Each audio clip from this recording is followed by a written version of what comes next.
Très sérieusement, on ne peut pas dire que l'Union africaine remplisse les objectifs pour lesquels elle avait pris la succession de l'OUA en 2002.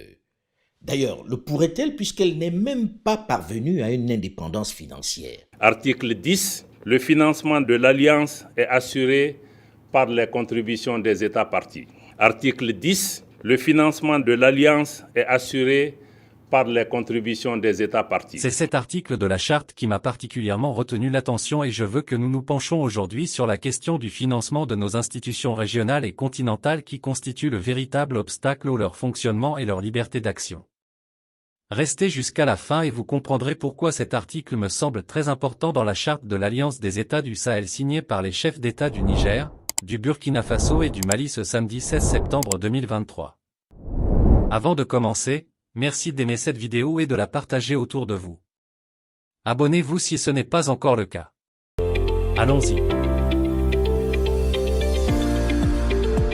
Pour illustrer mon analyse, je commence par partager avec vous un extrait de la chronique de Alain Foka portant sur « Faut-il dissoudre l'Union africaine ?», chronique dans laquelle il parlait de l'APA, l'Alliance politique africaine, qui a tenu sa première conférence ministérielle à Lomé en mai 2023 au même moment où le prince Charles III était en train d'être couronné. Alors, en quoi consiste cette alliance qui a tenu sa première conférence ministérielle, une conférence, j'allais dire, de constitution d'ailleurs, puisque c'est en cette conférence que, bien sûr, l'APA a vu sa naissance. Cette conférence inaugure la naissance de cette alliance qui est une initiative du Togo et qui fait suite à l'appel de son ministre des Affaires étrangères, donc voilà, qui a été lancé lors de 77e session de l'Assemblée générale, à plus d'égalité, de respect, d'équité, de justice.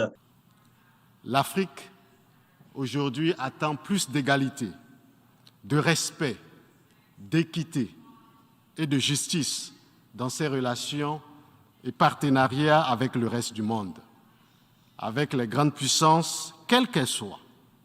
Donc, le but de cette alliance, qui est considérée comme une alliance pour le devenir du panafricanisme, c'est une alliance autour d'un engagement commun, un défi africain et la riposte contre les menaces terroristes. C'est aussi une alliance pour la pacification durable du continent, une alliance au nom et pour la défense des intérêts communs des Africains. C'est une alliance pour une Afrique forte, décomplexée, et pour une Afrique qui parle d'elle-même sur la scène internationale, et pour la défense et la promotion des positions communes. C'est enfin une participation équitable de l'Afrique à la gouvernance mondiale. C'est très beau, c'est beau. Et une chose qui a été mentionnée aussi par rapport à cette alliance, c'est qu'elle devrait être financée par les États membres. Continuons donc et voyons ce qui a été dit dans le reportage qui a été fait par le grand frère Alain sur le financement donc, de l'Union africaine. Déjà, ce qui est mentionné dans ce TAPA constitue clairement un désaveu de l'institution sous-régionale, déjà la CEDEAO, et de l'Union donc africaine. Nous voyons déjà des réveils qui naissent au travers de plusieurs alliances. Mais la question qui se pose, on attend les résultats.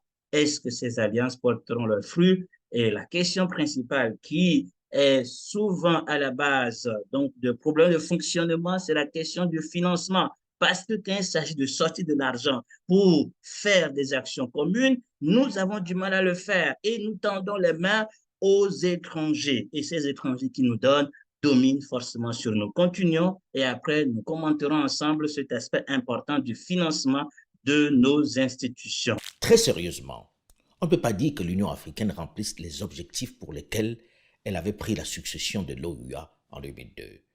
D'ailleurs, le pourrait-elle puisqu'elle n'est même pas parvenue à une indépendance financière. Son budget est estimé à 654,8 millions de dollars, c'est-à-dire, à titre de comparaison pour les amoureux de football, elle représente à peine la moitié du budget du FC Barcelone qui est d'1,255 milliard d'euros. À date, plus de 40% des États ne versent pas leur contribution au financement de l'institution Union africaine. L'Union européenne, avec nos États membres, avons rapidement mobilisé des fonds, des capacités technologiques et régulatoires. Figurez-vous que depuis sa création en 2002, l'Union africaine fonctionne vaille que vaille sous perfusion des bailleurs de fonds internationaux comme l'Union européenne, l'Agence des États-Unis pour le développement international, USAID, ou encore l'Allemagne. des contributeurs occidentaux qui assuraient 70% de son budget jusqu'en 2017 et la quasi-totalité de ses opérations de maintien de la paix. Aujourd'hui, l'institution continentale a réussi à réduire les contributions extérieures à 58%, ce qui est absurde, vous en conviendrez avec moi. La décision de Kigali en 2016 sur le financement de l'Union africaine adoptant la mise en œuvre du prélèvement à l'importation de 0,2% a du mal à être implémentée. Ce qui montre le manque de volonté manifesté par les États membres. Qui paie commande, n'est-ce pas? Comment peut-on espérer une quelconque indépendance dans cette configuration?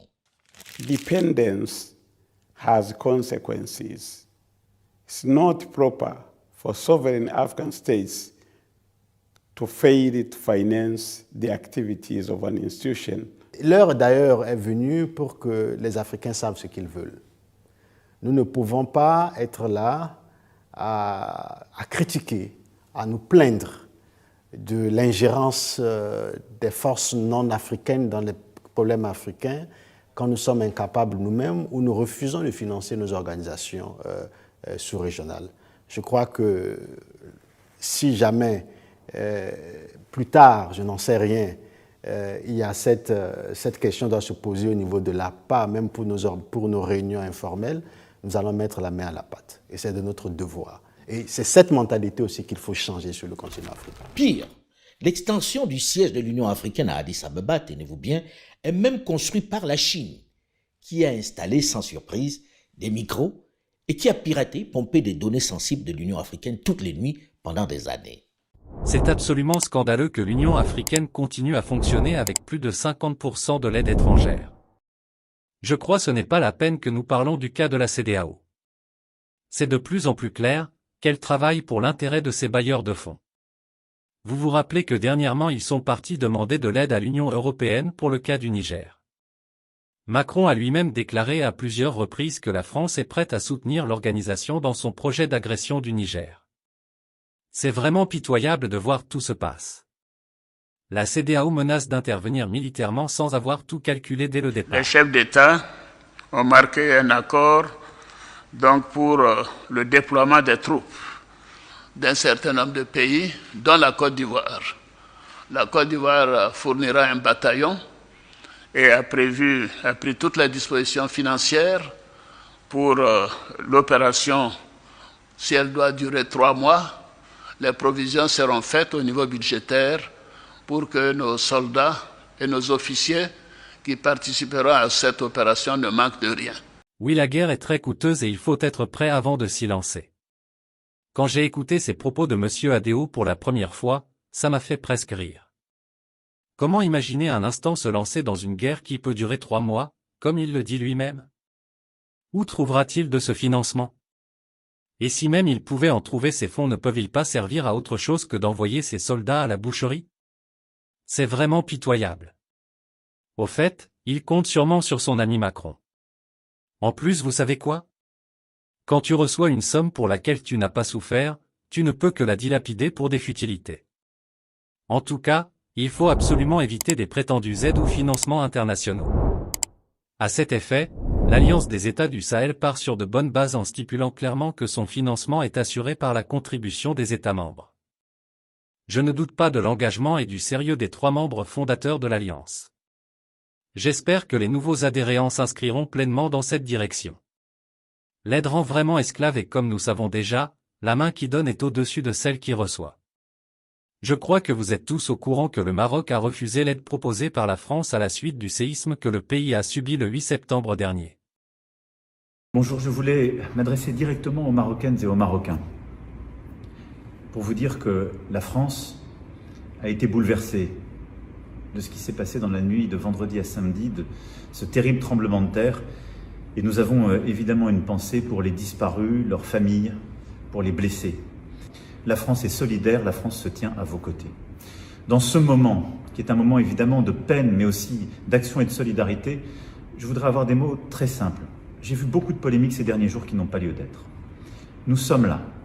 Nous avons la possibilité d'apporter une aide humanitaire directe.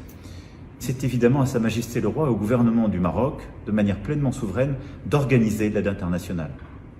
Et donc nous sommes à disposition de leur choix souverain. c'est depuis la première seconde ce que nous faisons de manière tout à fait normale. Nous sommes à vos côtés aujourd'hui. Nous sommes aussi à vos côtés en finançant des associations qui interviennent depuis le premier jour sur le terrain et nous continuerons de le faire. Je les verrai d'ailleurs moi-même dans quelques jours. Et nous serons là dans la durée, sur le plan humanitaire, sur le plan médical, pour la reconstruction, pour l'aide aussi culturelle et patrimoniale, dans tous les domaines où le peuple marocain et ses autorités considéreront que nous sommes utiles. Bonjour Vincent Hervouette. Bonjour Dimitri, bonjour à tous. Vincent, on parle avec vous ce matin du séisme au Maroc. Le monde entier a proposé son aide, mais les autorités marocaines ne semblent pas pressées d'accueillir les équipes d'urgence, notamment les secours français. Oui, c'est dans l'épreuve qu'on reconnaît ses amis et le Maroc a beaucoup d'amis. Tous ont offert leur aide dès samedi. Le roi a dit merci. Il a ouvert ses frontières aux seules équipes envoyées par le voisin espagnol, au pont aérien des Émirats et à des spécialistes britanniques aussi. Le Maroc a un gouvernement. Ce n'est pas Haïti où l'État était par terre bien avant qu'un séisme ne démolisse le palais national. Le Maroc veut garder la maîtrise des secours, ne pas se laisser déborder par les ONG, qu'elles soient occidentales ou islamistes. Ce ne sera pas l'Indonésie submergée par l'aide internationale après le tsunami. C'est affaire de souveraineté et aussi de standing. Le Maroc se veut un pays émergent. Il a des ressources, des volontaires, des hôpitaux, des militaires. Il ne fait pas la manche. Ajoutons que ce grand barnum des ONG humanitaires aurait eu du mal à se frayer un chemin sur les routes de montagne coupées par les éboulis. Elle serait arrivée trop tard, de toute façon, pour sauver des vies. Ce n'est pas toute aide qu'il faut accepter. Même si tu es dans le malheur, fais attention aux dons et aides qui te sont proposés ou à qui tu fais appel. Tu risques de regretter après. Par ailleurs, il me semble que le problème que nous avons aussi en Afrique, c'est le fait de ne pas vivre selon nos moyens. L'argent n'est jamais le problème. C'est avant tout une question de bonne gestion et de bonne allocation des ressources. Chercher à vivre au-delà de nos moyens, nous pousse souvent à demander de l'aide ou à nous endetter. C'est souvent aussi le problème de nos institutions. Il y a bien de dépenses inutiles, des déplacements, des multiples réunions sans résultat concret, qui, lorsqu'elles seront supprimées, réduiraient largement le besoin en fonds de roulement de ces institutions. Nous voulons croire que cette belle initiative de l'Alliance des États du Sahel soit un succès à long terme, et ce dans l'intérêt de tout le peuple africain. Cela ne sera possible que lorsqu'elle fonctionnera uniquement sur les fonds propres des États membres. Merci d'avoir regardé cette vidéo jusqu'à la fin. Comme d'habitude, c'est toujours un réel plaisir de lire ton avis en commentaire. À très bientôt. Dieu te bénisse et te garde.